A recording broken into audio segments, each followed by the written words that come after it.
Yo, what's up, guys? On this episode of the podcast, I'm speaking with Marguerite Perrin of ABC's show, Trading Spouses. Yes, she is the God Warrior lady. You see all the memes and all the sound bites and things like that. It's been going on for years, ever since the show aired. Probably the most popular episode that they had on that show. And I actually had the chance to meet her about 10 years ago when I was doing gospel rap music. I went to Louisiana for a concert, and I called her because her number was in the phone book. I looked it up. I wanted to get a picture. I wanted to get an autograph, and I called her. She said that she would meet up to do it, and I called her like the next day to see if she would meet up after the concert.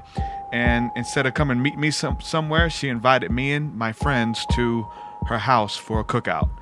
And it was like, wow. So we get there, and it's the same house from the television show Trading Spouses, and it was so surreal. We walked inside, we got to meet her and her family, everybody who was on the show. Really crazy time. So we talk about that, and we talk a little bit about just catching up about the history of where she's from, Ponchatoula, Louisiana. That's where I grew up at, in all the little surrounding cities. So we kind of go back into some history about that. And so yeah, I hope you guys enjoyed this episode. The sound quality was a little bit bad, so I tried to do some editing because there was some overlay on our conversation. So I would finish a question and she didn't hear me, and it would come through later and it would lag, so we were over talking each other a lot. I tried to do some editing, so hopefully you guys can understand what's going on. I hope you guys enjoy it and subscribe to the podcast. Peace.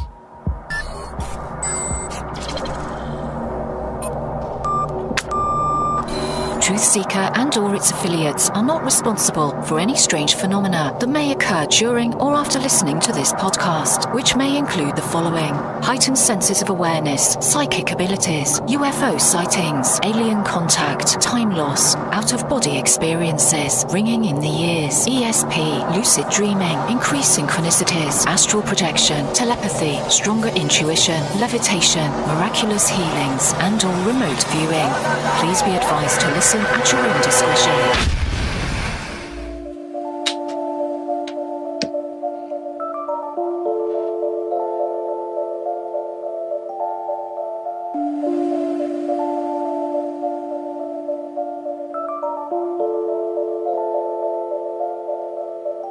Won't you come and take me away?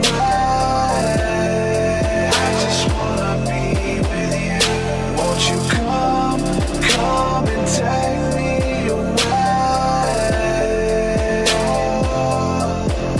To a place to walk on troubled seas, faith to stand when I don't believe.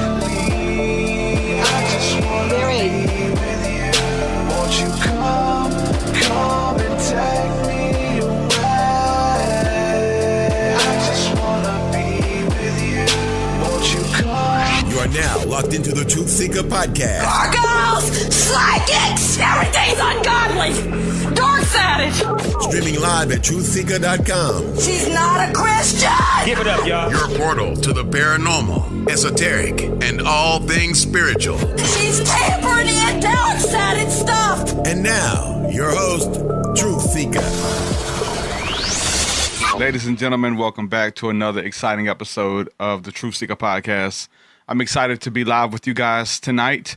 And that's one thing about the podcast. We go live so that we can open up the phone lines. And if anybody has any questions, any requests or anything like that, you guys can call in. The number is streaming across the bottom of the screen on all the platforms, and it's also in all the descriptions. So if you have a question for me, you guys want to call in, I get messages from you guys all the time throughout the week. So if you guys want to say hello, call in. Tonight is the night to do that. We are available. So going to have an awesome podcast tonight. As always, I love to speak to interesting people, and I like to mix in the message of spirituality and awakening and religion and things like that. We love to talk about these topics on the show.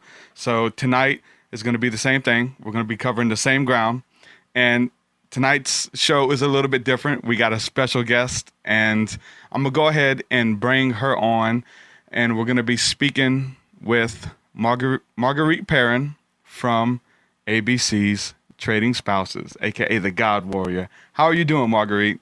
Oh, I'm doing great on this Sunday, wonderful, hot summer day. Oh, yeah.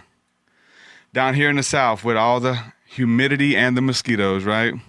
It is. It's hot here. Humidity's terrible. Yeah.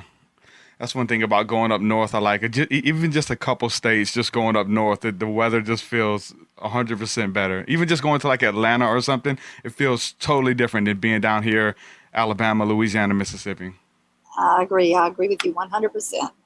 So I wanted to, before we get into the interview and we get into the discussion tonight, I wanted to see if you remember me, because it's been about 10 years now. And I called you up and wanted to get an autograph. I wanted to get a picture with you and an autograph.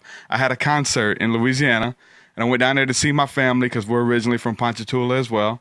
And I went down there, and I hit you up, and you invited me and my friends over for a cookout. I was doing Christian rap. You know, this is so funny. I didn't know this until right now. I know. It's terrible. I'm terrible. I'm terrible. Now that you say it, yes, ding, ding, ding. Yes, I remember now. Yes, absolutely. Yeah. So we came over and spent the day with you. You didn't tell me that. Yeah, you gave me a CD? Yeah. Did you give me a CD? Yeah. Of your music? Yeah. Yeah. We have a video, and we actually played that to do some across the floor warm-ups one year. So this is our second year here. So we did use that. I didn't know that was you, but nice to see you again. I know. I look totally different. I look totally different. It's been over 10 years. Tell me. Yeah, cool. It would have sucked if you didn't remember me, though. It would have sucked. I'm like, hey, you don't remember me? No. Oh, I know. No. I'm going to have to tell my husband, Barry. He did, because he's got a great memory. And when he saw you a while ago, he never said nothing. So he doesn't remember you either. You look different. Totally different. Yeah. You aged a little bit, but you still look so young. It's the beard. It's the beard. I so remember that. Yes. Yeah, I like it though.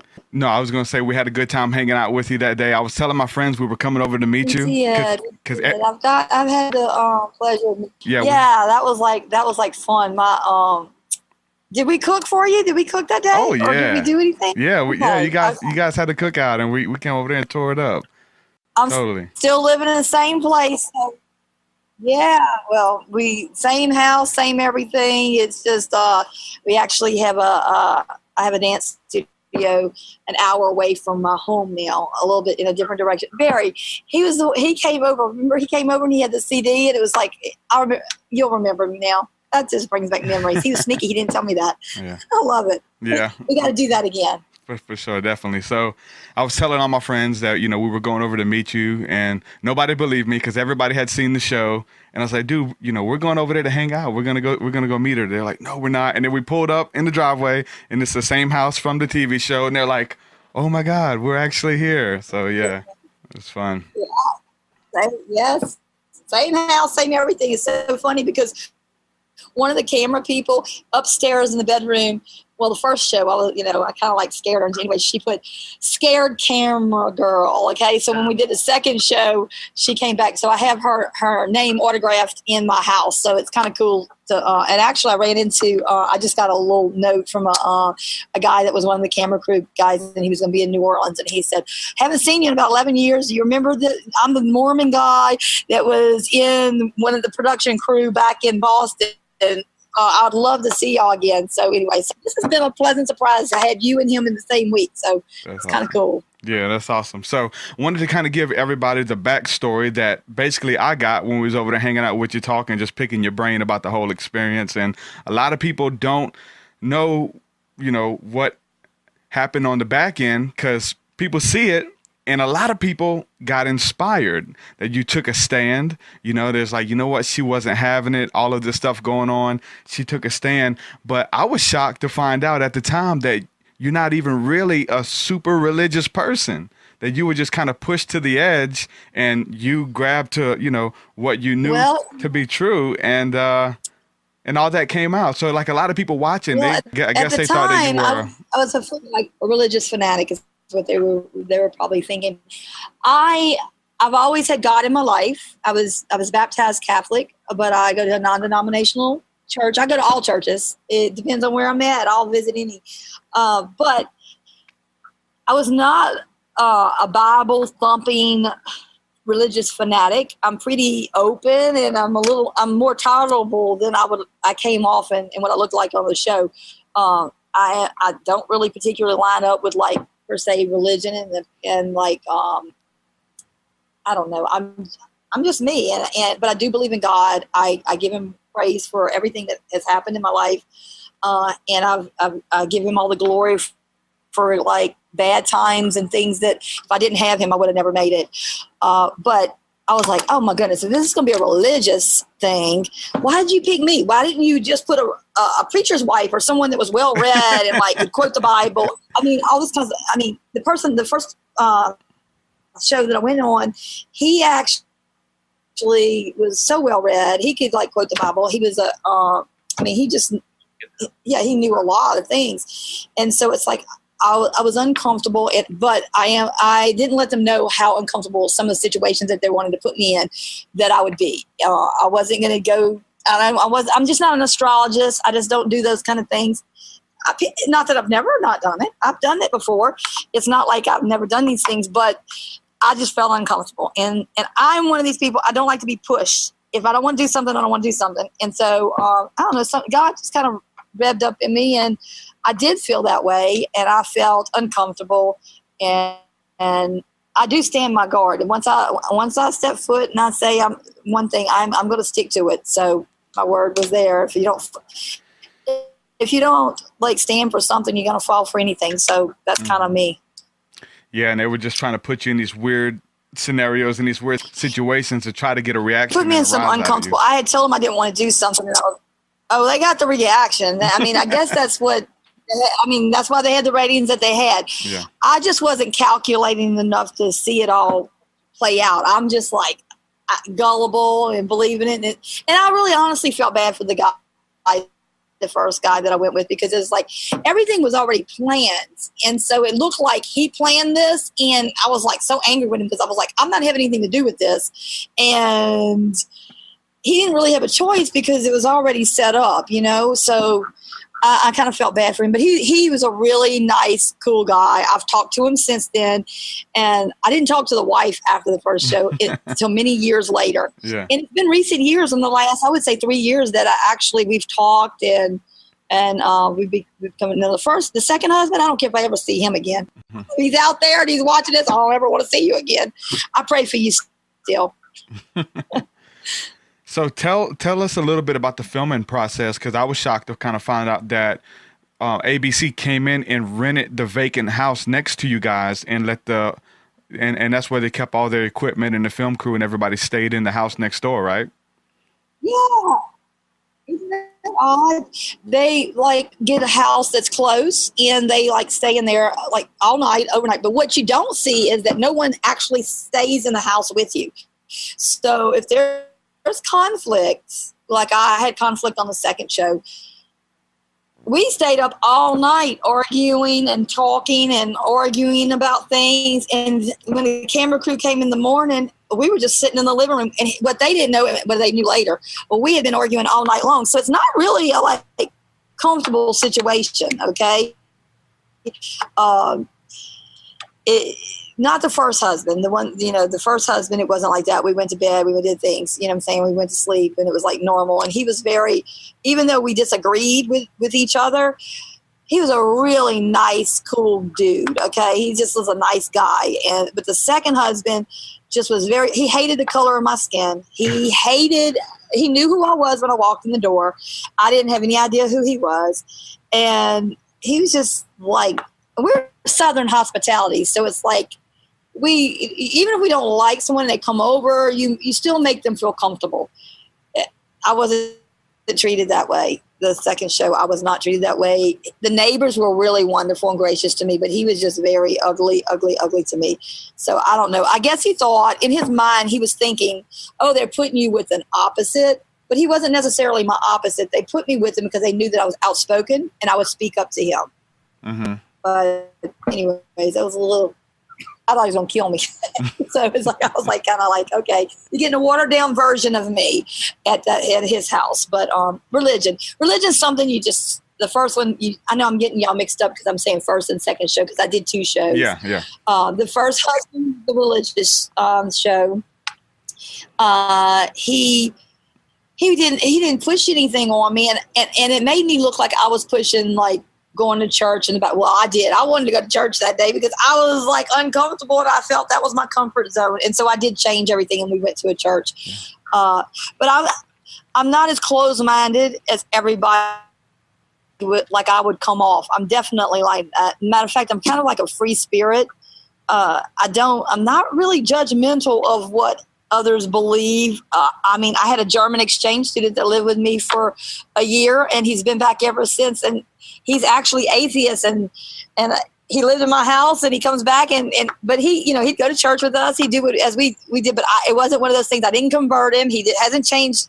He would do it to because he kind of considered me like another mom, but he did say, "Oh boy, Margaret, if my family saw you in that first show, they probably wouldn't have let me come to your house." Okay. So it's like, anyways, it's all good. It's all good. It's New Year's later. It's all good. Oh yeah. So, whenever we was down there, you were telling me about some paranormal stuff that actually did happen behind the scenes that didn't make it onto the show. Some creepy things that were going on in the house. Can you talk a little bit about that?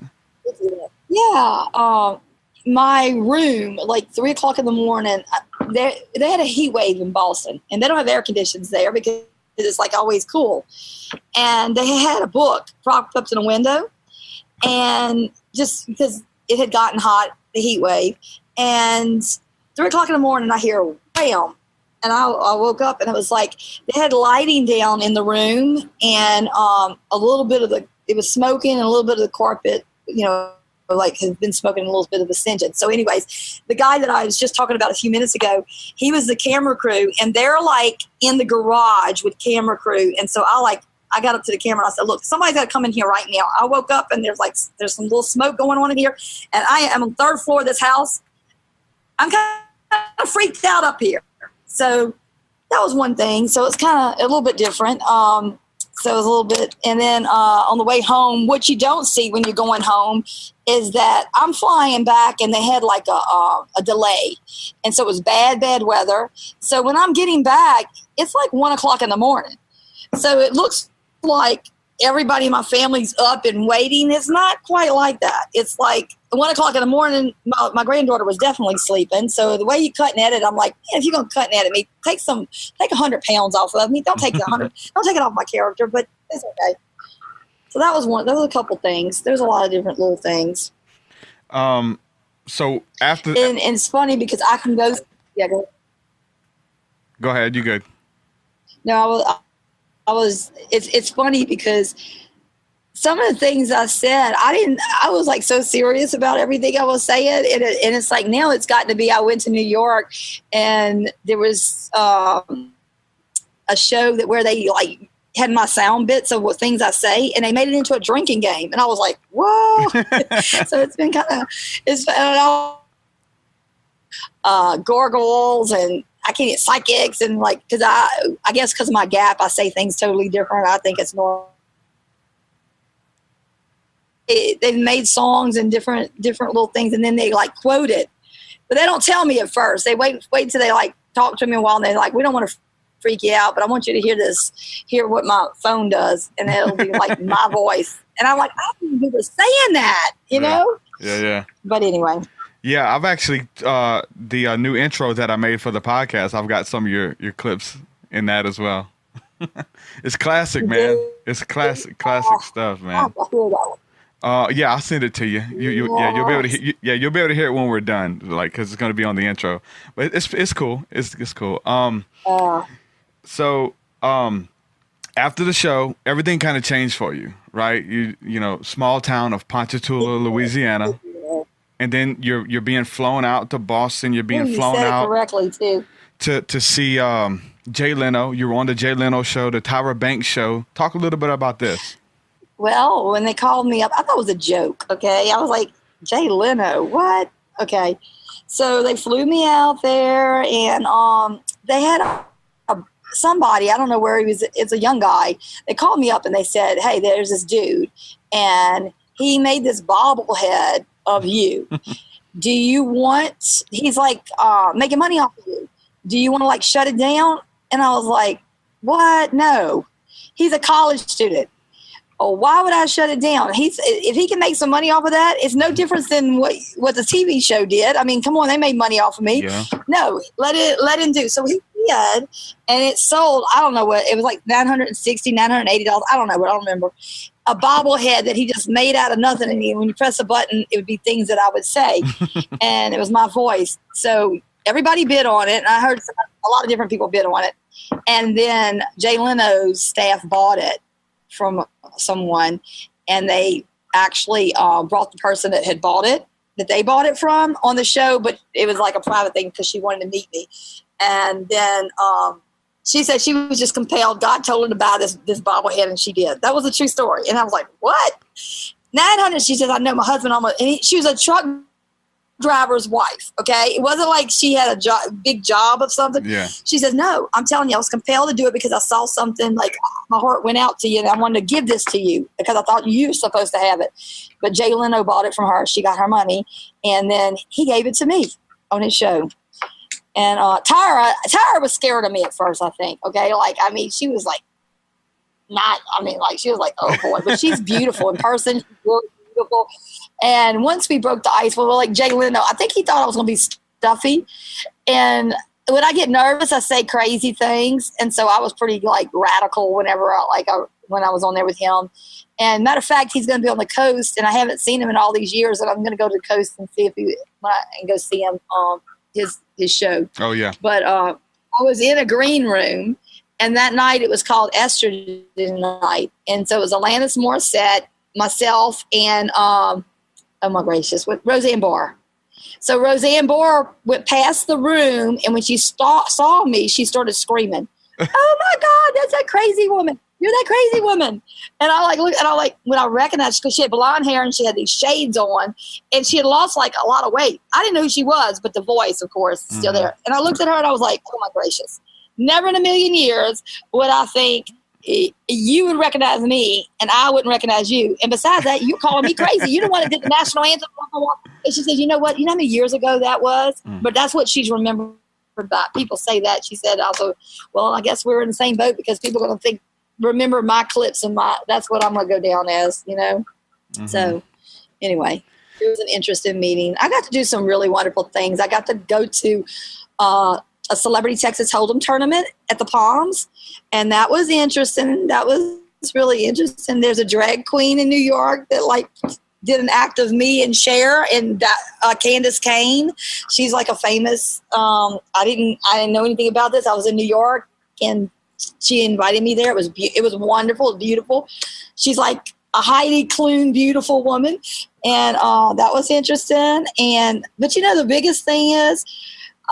Even the gay community, their question with me, they feel like they can ask a religious question to me, and so people that maybe that would not be reached, like think that it's okay to ask me questions, and I guess that's what kind of God did this crazy show or whatever, that I'm able to relate to maybe people that would be unlikely, that would not go to just like to a preacher or something, and they always want to ask me, you know, my view on religion and the gay. That was one of the big questions, the gay community and how I feel. What do I feel? And I just believe that God loves all people, and that's between that person and God. And that's just, it might not be the politically religious thing that people are supposed to say, but that's just how I feel in my heart, and that's what I speak from. So whatever. I get so I've made a lot of wonderful. Yeah, the biggest, I guess the most hurtful thing is the hardest people that were like very, very just really strong and very judgmental were the Christian community. The Christian community to me was just not, they were very hard and very critical, just terribly critical, instead of being like embracing, and you know, they're ready to just like pounce you, you know. And so I learned a lot. That's what I learned from that show. I learned from that show. I mean, it was just people that you would not even think that were just like embracing and open to hear what you had to say, whether they believe, you know, agreed with you or not. but it was those Christian people that were ready to point the finger and like say something about what I said were the most critical. So anyways, I learned that. That was like an interesting thing. So it's kind of like, I just take it with a grain of salt. You got to. When I met you, was my daughter still alive? When I met you, she was. Had my daughter? She was. Ashley was there. Yes. I was trying to like give her time. Well, this is like a hello from heaven today, because it's like I meet very few people that met us on the show and actually met Ashley, and so that was like, yeah. So I have had a lot of people call in and or try to get in contact with me, and they'll say, it's people that do not have God in their life. And I do understand it. And they'll say, okay, God Warrior, because I didn't give that name to me. People gave that name to me. Yeah. God Warrior, since this happened with your daughter, she died, how do you feel about God now? Do you still believe in God? And do you think because he allowed this to happen, or do you feel any differently? And I guess from being out in the public and you're out there, it's like, and especially with my stance and how I felt, I really believe, I am not going to lie. I was mad. Ooh, I was mad. I was mad at God. I was mad at the world. I was mad at everything. And then putting you in there, it's like I was getting hit with these questions and then crazy things. People would say crazy, but you get immune to it. So I can just tell you, God carried me through that. I don't know how you don't die the moment things like that happen to you, but he definitely was there, and he had my back, and he held me when I couldn't even like deal with anything. So my faith has grown stronger through death and pain. So I'm not saying I don't have bad days still, but you live because you don't have a choice, and I wasn't going to let even death of something so painful steal my joy. So anyways, a woman called me up and said, hey, we have a dance studio. And I'm like, do I look like a dance teacher? Do I look like the epitome of whatever? I'm like, oh, you know what? If Abby Lee can do it, I can do it. So she said, God told me I'm going to hand the studio over to you. And I'm like, I said, I'm not the dance teacher. My daughter's not here. I have a younger daughter. And she said, no, you're supposed to do this. I didn't have but a weekend to decide to do it. And so this was 2 years ago. We opened the studio.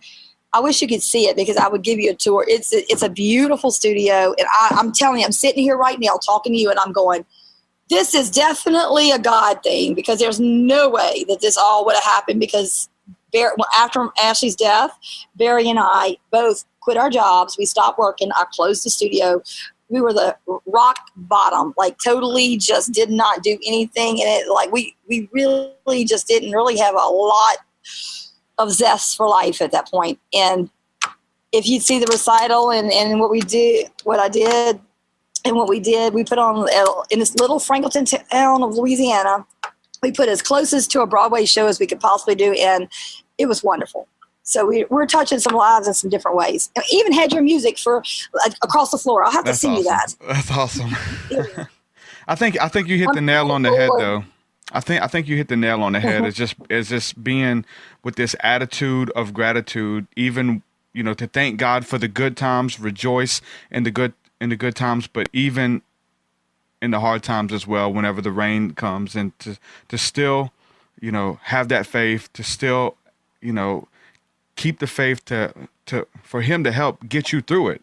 I mean, it's only going to hurt you to kind of, get bitter and get mad at God or whatever, and try to do it by yourself and kick him to the side. But whenever you can be thankful and see him in the hard times, man, that's what the true faith and the Christian experience is truly about. It is. I'm telling you, after this show, it was like, I'm not kidding you. It's like I had the good, the bad, and the ugly, and we were just getting like bombarded with like positive, negative, all different types of things. I mean, and then after Ashley's death, it's like I did grow. I mean, I totally grew in faith. I had to. I didn't have a choice. And it came to a time no one could really talk to me because I'm so strong-willed, and it's my Italian in me. I'm all over the place. But it was like it came a time that it was just me and God. And as quirky as the show was, God placed different people in my life. And it was like, And it put me in a position where it's like people that I had touched would not have been, was some people that would have never, ever like related to like watching some TV evangelists. It takes somebody radical and crazy or whatever. And I have in a small way touched some people. Okay. And if they were looking at me and seeing how I was going to crumble after Ashley's death, actually they were like the empowerment of how it helped me to get through, because I didn't really want to talk to anybody that like knew me or knew me. I didn't want someone to feel sorry for me. So it was those strangers that were from the show that would contact me and they would say, look, I'm really sorry about your daughter. I'm sorry about your daughter. But they had questions about the show. And so they still ask questions about the show. And it's like, it was those people that helped, that God placed in my path. It's really weird how God has a domino effect in your life. Who would have thought a crazy show, a reality TV show, would put me in a place where I'd meet strangers, and they were what had me get out of bed after her death, more so than even friends and family that I was close to, because they didn't know her. And so I could like have a separate thing of talking about, it wasn't painful to talk to a stranger. Yeah, I don't know. I can't explain it. It wasn't weird, as personal. Yeah, definitely. Yes. Yeah, I'm sorry for your loss. She was an awesome person, and it was awesome to meet her, and you know, your entire family that you welcomed us in just to hang out, man. You didn't even know who we were. You didn't ever know who we were, and you invited us over for a freaking barbecue. Me and some weird guys. You know. I'm one of these people, I color outside the box. You know, I'm not one of those people that like plain vanilla. Put it like this. My friends, I could not have a party with all my friends, because my friends, none of them would like each other because they're all from one extreme to the other. Oh, yeah. But I just do not like hoity-toity. I mean, I've done those things. I would so much rather a barbecue with like a total stranger come in and just, if there's a park bench and I'm sitting on it and there's somebody with me, I'm going to know who they are. So anyways, I loved that. I loved it when y'all came and did that. Mm-hmm. And you weren't scared of me. You came. Most of the time people were like scared of me at first, and I'm like, I'm really not like that. Yeah. I'm loud, but I'm not really like that. That's the weird thing, because I think a lot of people think that if they met you, and this is just from the show, that you're going to sit them down and corner them off and start quoting Bible scriptures just from the show. But then whenever we met you, you're like Southern hospitality, down to earth. You didn't mention anything about that. We had to kind of, you know what I'm saying, pick your brain, you know what I'm saying, just to get you to talk about that stuff, you know? Yes. I mean, you definitely know when you come in my house that God is present there. I mean, like right now, when you came, I didn't have this on the wall, but I took all of Ashley's costume jewelry and I made this huge cross that's with broken mirrors from her dance studio. It's really cool, and it's on my wall. But it's not like I am like, you know, babbled. And look, I've had every kind of, after the show, every kind of denomination came to my house and had to come pray with me. Oh my God. The Mormons came 2 days in a row. Okay. And finally, like after, like, I was like, look, people are sending you out here for a joke. But I'll tell you what, you come back here tomorrow, we're going to have dinner and we're going to sit down and we're going to talk. Okay. And so even whoever's out there that sent those Mormons to my house, something great came out of it, because every year it became I have a whole list of different Mormon guys that come to the house over the years that was meant for like to be sarcastic and funny, like to save me. And it wound up being a wonderful thing. We've had some great friendships form out of that. So yeah, whenever you were talking about the drag queen show, and whenever we was over there, you told a story about going to the bathroom at the drag queen show. I want you to talk a little bit about that, because that cracked me up.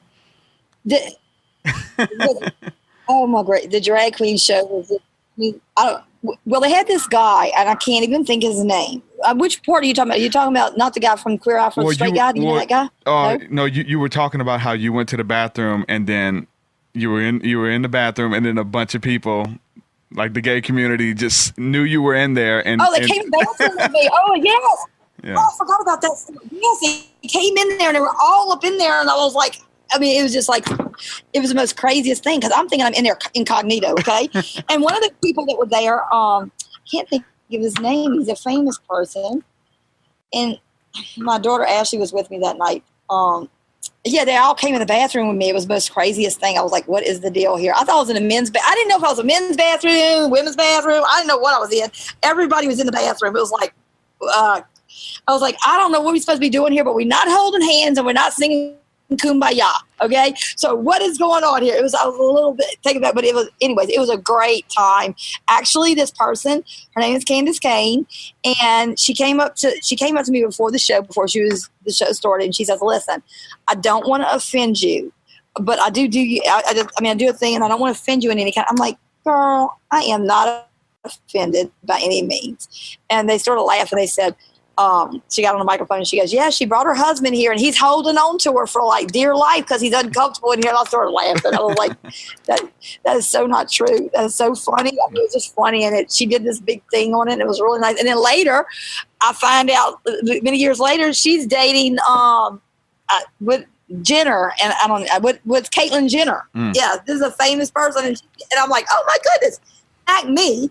And she's dating Jenner. So I'm like, okay, this is pretty Caitlyn Jenner. So I'm like, okay, one day maybe I'll see her again. But it's been an interesting little life. I'm not saying I would ever trade again now. I'm telling you, keep what you got. That's what I tell everybody. Keep what you got, not even for a week, not for no amount of money, just keep what you got. Don't even like trade. Mm-hmm.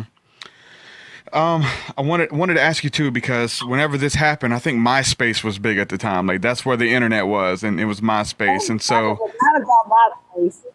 like, you know what I'm saying? The internet has changed so much within the last 10 years. And like, so people have access to you. And so talk a little bit about the crazy people like in your inbox and people trying to message you or trying to call you and things like that. Like me, I was one of them. If you want to see me call.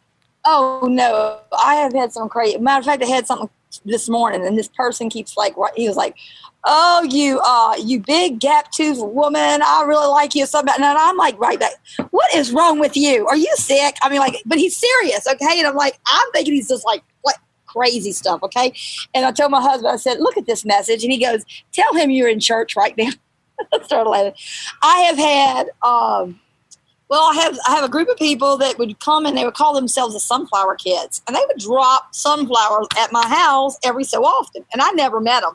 And over the years, it was like they would come into town and they would just leave these flowers and write a note. Hey, we just want to send you something. It was just so sweet. I finally got to meet them, and came over and they just happened, and I happened to be there, and I said, hey, let's go have breakfast somewhere. So we went to go have breakfast, and I didn't know it. They had put us on live, and then they left. They lived in Lafayette, somewhere else in South Louisiana, somewhere else. Anyways, so my husband goes, oh my gracious. They had went to the bathroom in my house, and they were videoing inside my bathroom. This is the God Warriors bathroom.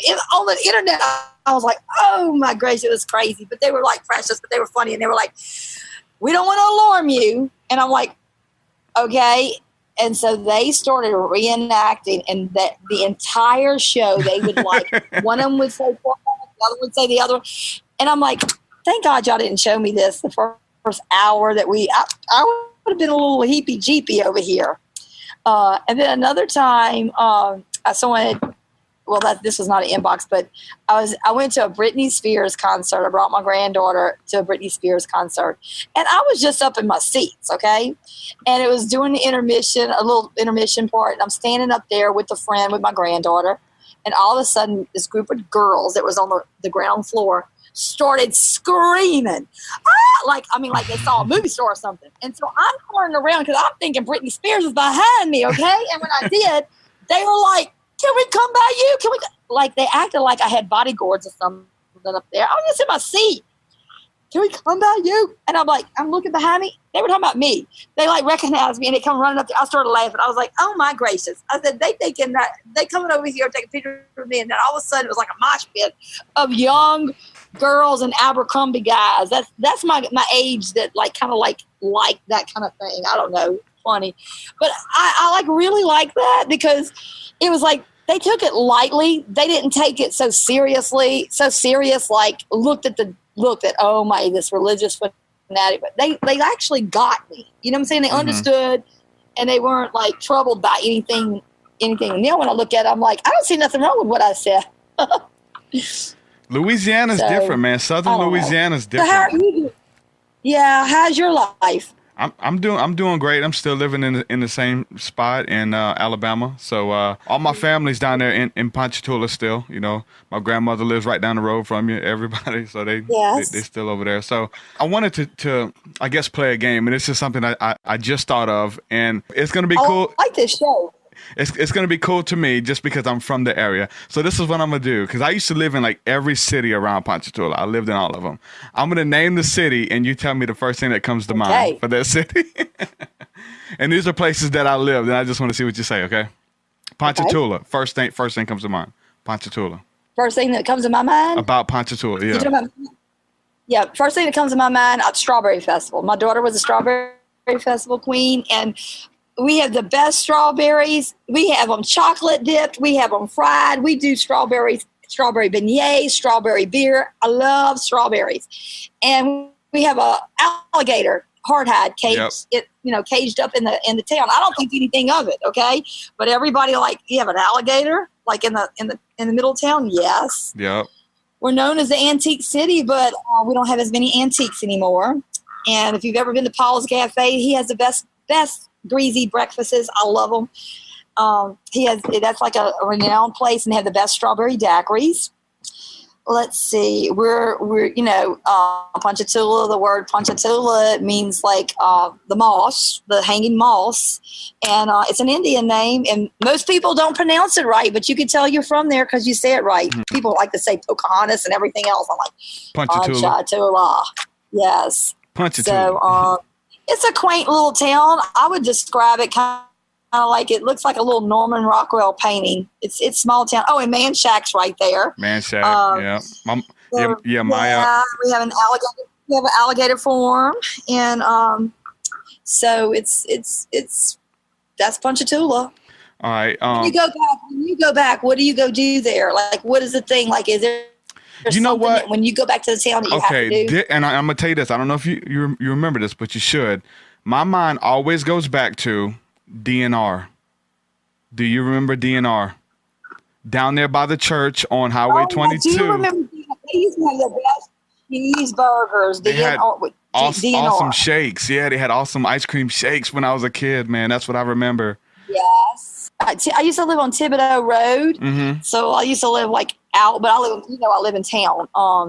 But what about Hi-Ho? Do you ever did you ever like Hi-Ho barbecues? I almost got beat up at Hi-Ho. Yeah.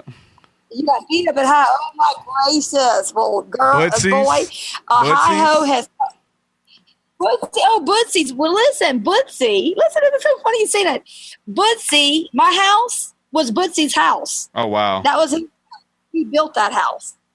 Well, he lived in that house. And Bootsy's has the best red beans and rice. My husband says anyways. I don't really eat that, but he likes it. Yeah, the best po' boys, definitely. The best po' boys, definitely. Yeah, my grandmother used to own Club 22, the bar. Oh, really? Mm-hmm. Yes, right there by the mill. Yes. What do we have new? We have a couple new things that are in town. We have a Lockeretta now. They're awesome. When's the last time you came? Yeah. I went there. They're good. Yes, and we have a Walmart now. Huh? Isn't that crazy? Yep. They tried to not get it. They got one. Yeah, I remember that. Yeah, we have in Robert. We have like it's a fancy campground, and I had the pleasure of going to it this past weekend, and it's really, really nice. But I'm not a camper, but it was beautiful. So if you're ever in Ponchatoula, and then of course in Man Shack they have Middendorf's that has the thin catfish. My sister worked there for about 8 years or so. Yeah. Yes, they still have that. Really? Well, they redid it. They redid a lot of things, and it's really nice. And I don't know. Did you ever go to Tin Lizzie's on the river, like where you go listen to music and the bands would be out there? Yeah, the prop stop. Oh Lord, the prop stop. Oh, now the prop stop. You get in trouble at prop stop. Yeah, downtown where there's wonderful. My sister-in-law and my sister have camps down there. Yep. And so, the prop stops. It's a bar on the river, everybody, if you don't know what it is. I know. And it's they have all kinds of – they play Holy Board. You ever played Holy Board? it's these ringers, and you throw them into these 3 holes. Well, that's like a big deal, like for, they have holy board tournaments down there. Mm-hmm. So just good, old-fashioned, crazy fun. Yeah, it's totally different, man. It's totally different down there. And so, okay, so Hammond. What's the first thing that comes to your mind of Hammond? That was a lot of one words. I'm sorry. I was off track. Hammond, I think of Southeastern. That's where our college is. There's a college there, so it grew with the college town. Hammond, I went to Hammond High, so it's like we were the home of the tours, and I was a Hammond tornado. So what else I think in Hammond? Hammond's grown. We have the mall there, so it's not far away. So I miss the old mall. I miss the old mall, Hammond? The indoor mall. I do miss Hammond Square Mall is gone. It's not like that anymore. Did you ever get a corn dog at the mall? We got a Target over there. There's a place called. They don't have that. I know they were awesome though, they used right? To have that. What do you mean? Man, you were definitely old school. They used to have the fried cheese. You remember that? Yep. Remember that? They used to have, what else about the old mall? We were thinking about to that. You used to could walk the mall and like exercise by walking in the mall. That Hammond Square was fun. Mm-hmm. They used to have like sock hops inside and like open all night, but nope, it's not the same anymore. That's definitely not the same anymore. What in Hammond's still there that there's not really, the Brown Door. You remember the Brown Door? It was a college bar. It's still there. Yeah. You don't? Or the Crescent. Mm-hmm. And then there's Mariners that has the best chicken wings, but that might be since you've been going. What about Tommy's Pizza? Do you know about Tommy's Pizza? I'm not sure. Not right off. No. Well, that's what I think of when I think of Hammond. Have you ever heard Other than that, we have the movie.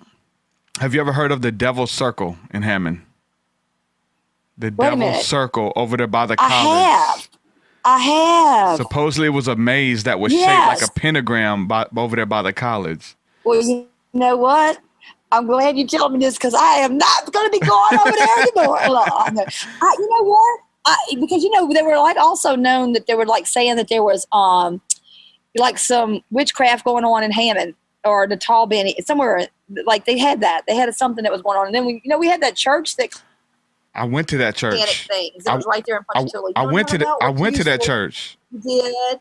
Yeah, Hosanna Assembly. Yeah. Well, when that happened, that was happening at the same time I was doing the show. So all of that was going on at the same time. So it was like that's how long ago that was. But yeah, that was right there. Yeah, that was terrible. Yeah. Terrible. That was crazy. I'm guessing it's in Hammond. One thing that we're definitely going back to Hammond every year now for the festival. What is it? The Renaissance Festival in Hammond. The Hammond. Oh, I love the Renaissance Festival. Awesome. Have you gone there? Oh yeah, yeah. We're gonna go there every year now. It's amazing. They have the best homemade root beer. Well, you're gonna have to like text me and I'll meet you there. Oh, isn't it amazing? I love all of it. It's wonderful, and they have some great crafters out there, and it's so authentic, and it's just interesting. If you never had a chance to do it, it's growing too. Yeah. Every year they keep adding more and more and more. You want to go work it. There's a lot of people that come in just to work it. I wish they did stuff at night. I wish they did stuff at night because it's all during the day. They do stuff the entire day. I think they closed down. Is it all during the day? Yeah, it's like 6 or 7 they closed down, but I figured like it would get crazy at night, you know? Yes, they do. Mm-hmm. Yes, it probably is. And it's like and they don't really have a whole lot of security kind of things. They don't have to pay for security, so that's probably why it's during the day. Yep. But it is really cool. Some of these people, their authentic garb is just absolutely beautiful. Mm-hmm. You know, you can buy a lot of stuff there too. Yeah. I love that. Now, see, if I could live in any time period, I would have lived in that time period. I know it's awesome there. Awesome. Yeah, that's really a cool thing. I forget about there because it's like, what is the months? It's like a certain month and it runs into Strawberry Festival. Maybe I think it's November. It's what it's called. November. I think it's November. Yeah. It runs for a little while, but it's really that's really like nice. That's nice. that's definitely something to go see. Yep. People forget about it because it's in like a little secluded place. And we've been doing this for years. I don't know how many years it's been doing it, but it's been there for a while. So it's very interesting. What's so cool about it is we went to the Renaissance Festival here, and it was cool, but they like rent out the fairgrounds, and they just have booths up at the fairgrounds. But in Louisiana, really? in Hammond, like they have property that's just for that, and all the structures and the rides and everything is just for that. That's why it's so cool, man. Yeah, it stays there. It's year round. It's stationary. We have another thing that's here. It's one of the churches at Christmas time. They do this, and it's like I can't even think which one it is, but it's like you get on an open bus cart thing, and they take you through. But it's like reenactments of just different things that are going, like the Bible kind of thing. But it's a live thing. And so it's like they're singing, they're caroling, they're doing all kinds of things, and they serve you hot chocolate, and they do all kinds of old-fashioned things. And it has grown. Like, I mean, haven't gone in a couple of years, but because it's like you got to wait in line for like hours. But anyways, that's an interesting thing that they've brought here, and it's kind of similar to that because everything that they have, or like it's on a piece of property where it's all stationary, and they just keep adding to it. So, but yeah, no, that Renaissance Festival is known. People come from all over to come to it. Mm-hmm. So, I know I went to, I can't even think where it was. It's somewhere right here in Louisiana, a reenactment of like the Civil War. And so the people that like do that, they also are the same people that do the Renaissance thing. So it's like really, really, really good. It's really cool. I know. Right. They do all kinds of things. They even have like the turkey legs, and homemade root beer, and all the things that they're making, and what's glass it called blowing with the swords? What's that jousting? Called? They do the jousting. Yeah, they did the jousting. That was really cool. And then they have like the jousting for like the kids, the make believe one where they like let them get on the thing that's kind of like a zip line. Oh yeah. I think that's dangerous, but my daughter did it last year. It really is, but it's like kids love that, it there. You know what I'm saying? And they're making, and I love how they take all the vegetables and like the turnips, and they make like they're dyeing things. It's like it's very educational. Yep. Like dyeing like the fabrics and doing the different colors from the vegetables and things like, and making the soaps, the homemade soaps. I love it because I'm all into like the oils and the incenses. Yeah, and they like make homemade. We got to stop. We got to stop talking about it. I'm ready to go back. I'm ready to go. I'm terrible. Yeah. Let's talk. Yeah. So Hammond. Okay, Springfield. What about Tickball? Springfield. I think it's 10 Lizzie's. I don't really know. I have family that's from there, and my family that was on my mama's side were like outlaws, and like they were like, oh, you in Springfield, you have some fighters, okay? So it's good that you have family that are from Springfield. Springfield, they have a great school there, great teachers there, very small, a community that definitely stand by each other. I don't really get to Springfield that often, but I have family there. Mm-hmm. And I actually went to Holden High School for 1 year. Yeah. So I know Holden, the Rockettes, and it's a little small town too, but very close knit Hungarian.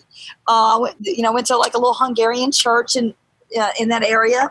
And so it's just really, really a little quaint place. I think that I know Independent. I think that Springfield made the news years ago during Hurricane Frederick. I think that graveyard right there, when the hurricane came through, those caskets came out the ground in Springfield. Yes. Remember that?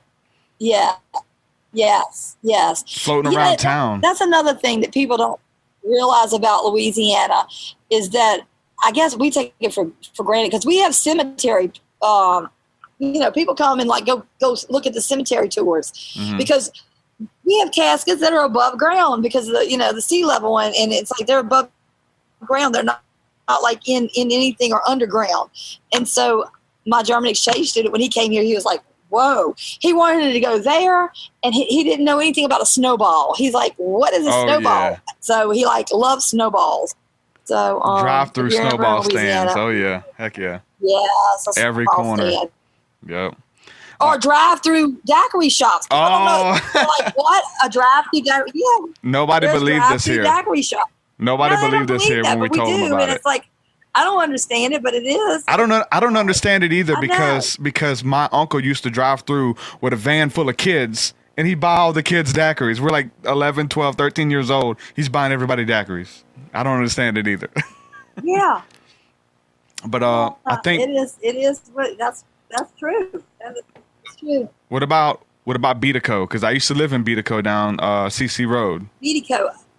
Everybody fishes in Beatico. Everybody. I mean, those are the most down. Everybody you meet from Beatico are just so down the earth.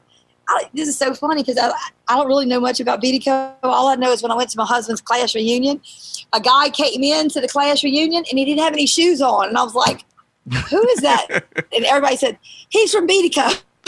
That's Boudreaux. He's such and such from Beatico. He doesn't wear shoes, and I'm like, "Well, that's not a Beatico thing, okay?" And they were like, "No, it's just like a good working country boy, and just good people, Beatico." What do you do? What do you do in Beatico? There's a Beatico church I went to once. Yeah. And I know that someone that's like that my husband went to high school with. They're from Beatico. But I don't know much about Beatico either. That's all I drive through there all the time. Yeah, it's either church or drugs. You got to pick. It's small. You pick. You blink your eye, you're out. Yeah, no in betweens, huh? Yeah, it's one or the other. You go to church, you do drugs. It's like, I'll go to church, man. Everybody there. 'Cause it's so weird. It's so weird. It's like everybody. Well, at least they're not doing drugs in church. Yeah. Well, I don't know what's going on. But, yeah. Or if they're doing drugs and they get to church, then it's okay. Yeah, I've done it. I did smoke a lot of weed before I went to the Beatico church to play basketball years ago. I was a teenager. Do you think it should be legalized? Do you think it should be legalized? Yes. I mean, if we got alcohol is legal, totally. Yeah. Definitely. Yeah. One or the other. Yeah. If you're gonna legalize alcohol, then agree. Why not? Yeah, I get it. Have you ever been to the boat parade in I think what the problem is with us, Madisonville? Yeah. Oh yes, and they have one. They actually have a place that they show you how.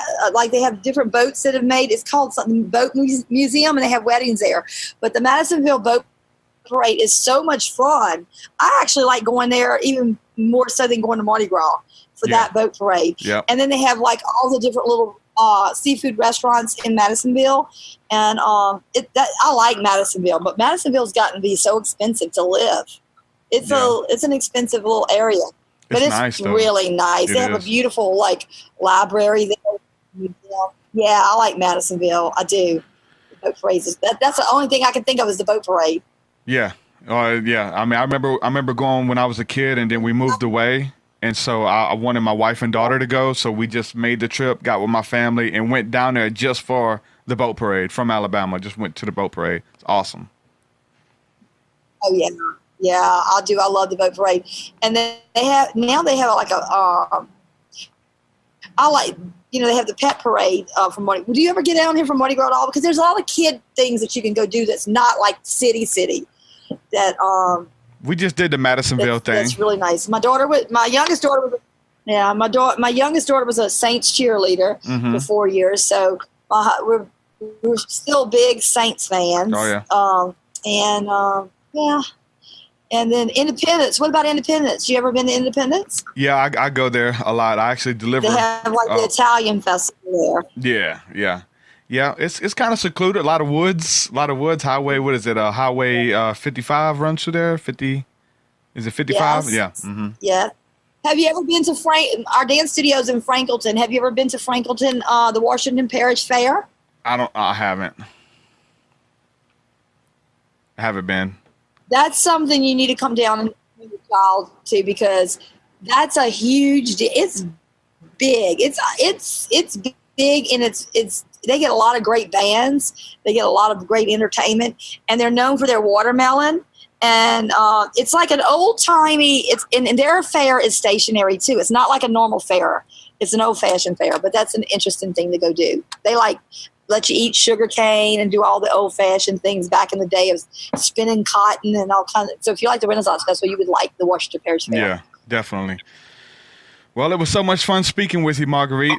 Awesome catching up with you. Thanks so much for coming on, hanging out with me. Don't be such a stranger. Oh, I won't. I got your number now, so next time we're in town, I'll text you. Maybe we'll go out to eat or something. Hey, I'm putting you on my list. Yes, I'm gonna tell my husband. Hey, I like the way this guy talks. I like his voice. You're gonna have to come and do my obituary one day. Have to talk at my funeral. Say, I knew that crazy woman then. Over the years, anyway. Well, it was so nice seeing you. I didn't know you were doing this. I think this is really good. How long have you been doing this? I've been doing this off and on probably since 2011, but I'm just starting to stay consistent with it the last probably 6 months now. Just consistent every week, just make sure I do it. Yeah. I should have sent out a thing and told him I was doing this, because I had to tag it because I didn't get to tag it. But I kind of I was like, I don't know what he's gonna do. He might put me on the spot, and I know you have. You don't even know who these people are. I'm sure you're probably nervous. Yeah, I'm sure you're probably nervous, wondering, what they're gonna talk about. And there's been a couple things that came up that I wanted to do.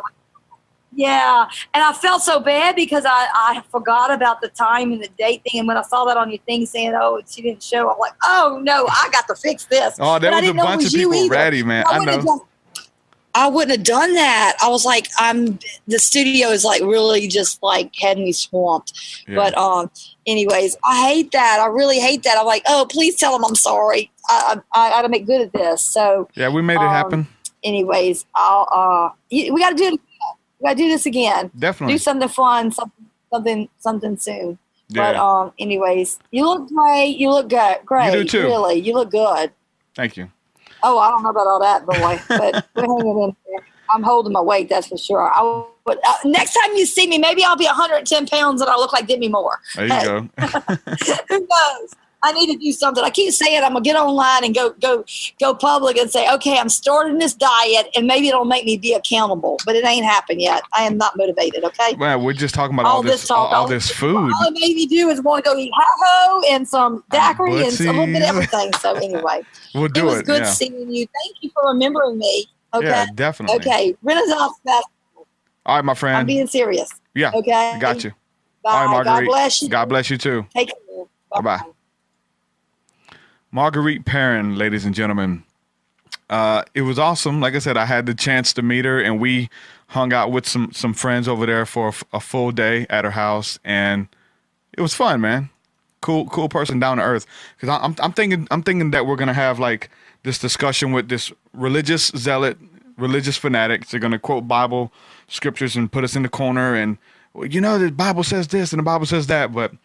It was fun hanging out with her. She's really down to earth person, man. And it just shows you though, the whole trading spouses, her breakdown and her blow up. It just shows you that when a person's pushed to the edge, man, and you just go in that fight or flight mode and just being pushed and pushed and pushed. And she just finally couldn't take it anymore. She finally blew up. And it's awesome that she's such a good sport about it, all the memes and everybody making fun and things like that on the internet. It's cool that she still has her sanity, she's still able to function and in life, and she, she has a good life. She's enjoying her life. That's so awesome, man. So I'm definitely gonna hang out with her whenever the next time I go to Louisiana. I go there pretty often, so we're definitely gonna get up, and I may go live on Facebook with her hanging out. Who knows? But you guys got to hear some history of Louisiana and where I'm from, Ponchatoula, Hammond, Beatico, that whole area. Definitely all those things we talked about are amazing, man. It's what makes that area, that's what it's known for, man. People who are listening all over the world, and down here in the South, man, it's different, man. There's nothing like it. The Southern hospitality, the food is out of this world. Like she said, in the middle of Ponchatoula, there's a big cage with an alligator in it, and tourists come to get out the cage and go look at the alligator. He's in a cage.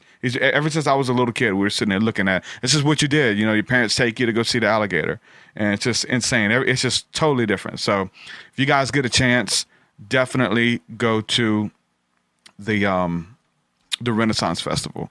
I tell all my friends every time they post on Facebook and stuff that they're going to the one over here in Mobile, because there's one where they rent the fairgrounds out. I say, look, man, don't go to that one. You got to take the trip. It's a 2-hour drive from Mobile. Take the 2-hour drive and go. It's like you stepping into another world. Like, those people live for that stuff. It's awesome. So, man, definitely check that out if you guys are in the area at all. So, thank you, everybody, for supporting. Thank you, everybody, for hanging out. And like I said, I love to talk to interesting people. And we just had an awesome interview or just conversation, man, with an interesting person, man. Somebody who's sweet and really fun. Her family, her husband's really cool. Me and him hung out the whole time too over at the house and all that good stuff. He was there. I don't know if you guys seen him, but he come over there at the beginning, Barry. So thanks to everybody for holding us down. Everybody who supports the show month to month via Patreon, thank you so much. You guys are awesome. If you want to support the show and get rewards, you can get perks. You can get unreleased music, extra podcasts, things like this. We got so much stuff that we're releasing on the Patreon page. So go to patreon.com/TruthSeekah. And for any amount a month that you want to give, you can sign up for $1, $10, $25, $5, whatever you want to give to help us support and run the show, man. It would mean the world for you guys to do that. So from the bottom of my heart, thank you guys so much for doing that. Thanks everybody for hanging out in the chat room. Chat room's open and right now on YouTube. So thanks everybody for that. New t-shirts are coming out. I just finally found a manufacturer who will print the t-shirts as they're ordered, somebody who's not going to charge an arm and a leg for it. So go to my Facebook, go to my website, TruthSeekah.com, and we should have t-shirts available now. So the classic LCOB Seek Truth t-shirt is on there. I'm trying to find my design for the Golden Teachers t-shirt. I've got the Jesus Higher Consciousness Stoned Ape Theory shirt. I think I'm going to put a black version of that up there. And just a whole bunch of more cool stuff now. I'm able to get these designs and print them now. So it's going to be awesome. So thanks everybody for all the love, all the support. Make sure you subscribe on iTunes and on Android. I always say Amazon for some reason. At the end of the show, I always say subscribe on Amazon, but it's Android. I'll get it eventually. So check us out there. Shalom, shalom. Thanks for all the love and all the support. It really means a lot. I enjoy hanging out with you guys. Peace, peace.